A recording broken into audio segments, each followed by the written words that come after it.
In our today's session, I have brought the study of defects creates in the solid. Okay, so here I need to say we are just going to start the study of all types of defects which creates in the close packing of solid. Okay, so let's start to understand one by one all type of defects. Okay, so now first of all you see here what I have written in terms of very simple language. For defects of solid, any deviation from the regular arrangement of particle in the solid is called as defects. Here you have to understand, as the close packing takes place, then particles they arrange in a systematic manner.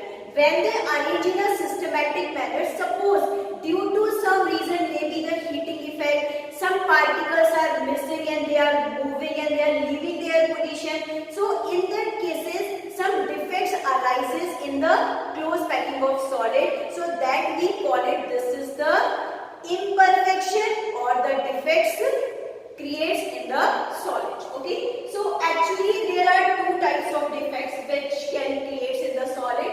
One, it is to be of point defect, and second it is to be of line defect. So here I am just telling to you what is the line defect. In terms of line defect, how can you show? Suppose these are the arrangement of particles, okay, like in this way, okay, and the complete row is missing.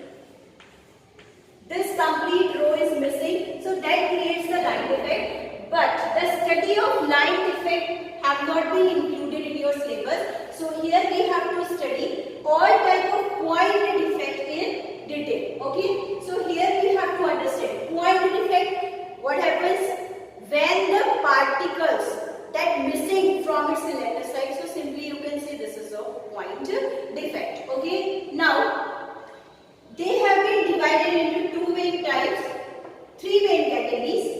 One, it is to be of stoichiometry, next it is to be of impurity, and the another one it is to be of non-stoichiometry defect. So first of all, you will try to understand the meaning of stoichiometry, impurity and non-stoichiometry defect.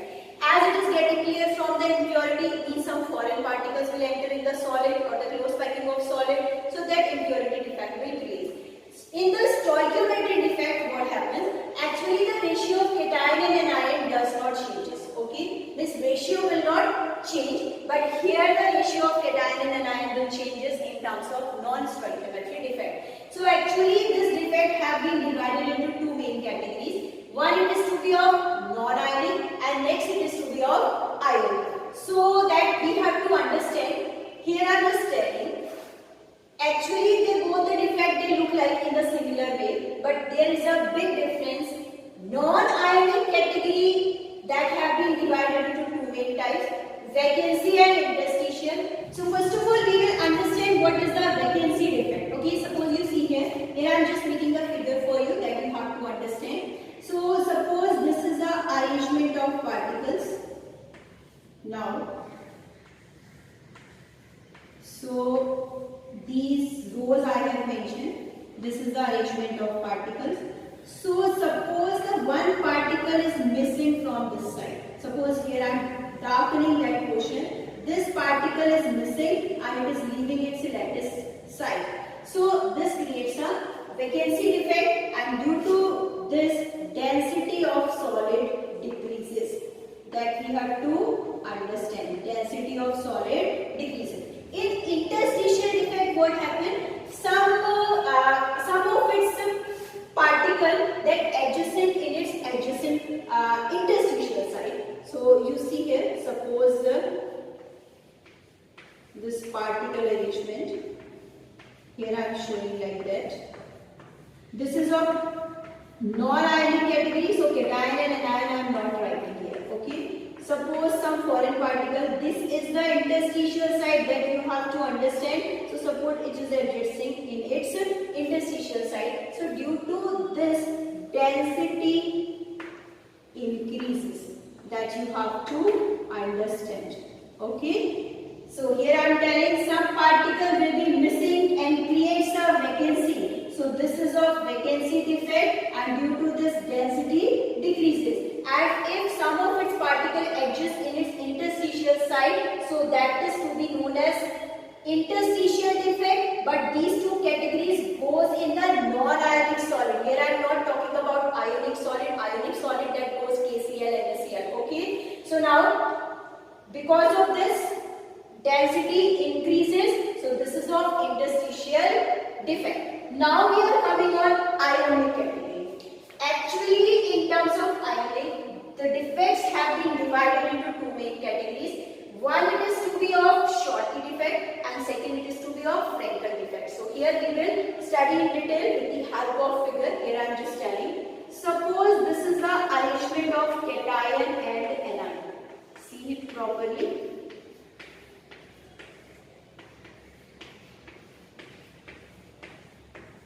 So first of all, we have arranged all. Suppose this is cation A positive, B negative. A positive, B negative. And just below it you have to put there B negative. This is A positive, B negative. It is A positive. And this is of A positive. This is B negative. This is A positive and this is of B negative. So in terms of Schottky defect, what will happen? Same number of cation and anion will be missing from its lattice site. Okay, so what will happen? If cation will leave its site, suppose this cation it is leaving its site, so another one anion will also leave its site.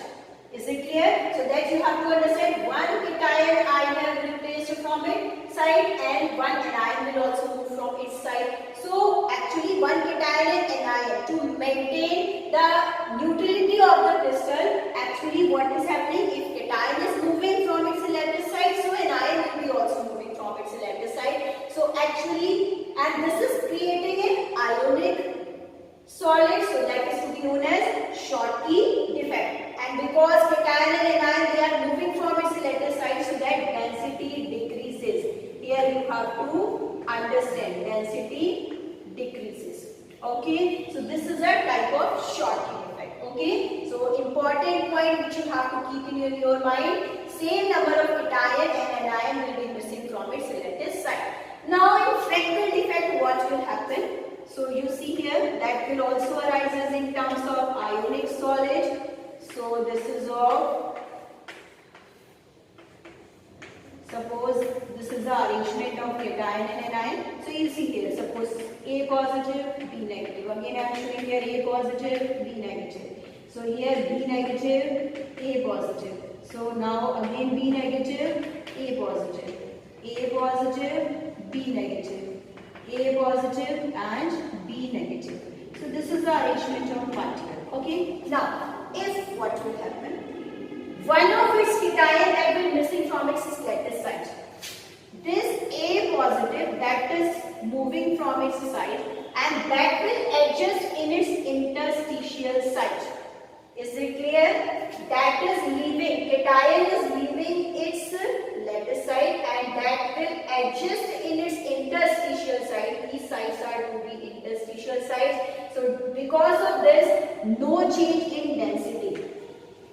Because particles that remain same, and this is to be of frenkel defect. Okay, so here I am reminding once again. Stoichiometry, two categories are to be there, non-ionic, ionic, and in non-ionic vacancy defect and interstitial defects are to be there. In vacancy defect, some of its particles leave their sites and they create a vacancy. This is a, and because of this reason, density decreases. Now in interstitial defect, what will happen? Some of its particles that adjust in its interstitial site, because of this density increases. But Schottky and frenkel defect that creates an ionic solid. So here, if one cation leaves its site, so anion will also leave its site. Means same number of cation and anion will be missing from its lattice site. Because of this, density decreases. And some examples are to be there like KCl, KBr, okay, and AgCl and AgBr. So this I will discuss with you, AgCl and AgBr. This is a specific type of solid which creates both type of defect that I am just going to discuss with the consequences also. Okay, and in the frenkel defect, what will happen? If cation is leaving its site, so it will adjust in its interstitial site. Because of this, no change in the density. So that will be known as frenkel defect. Okay, so here you have to write one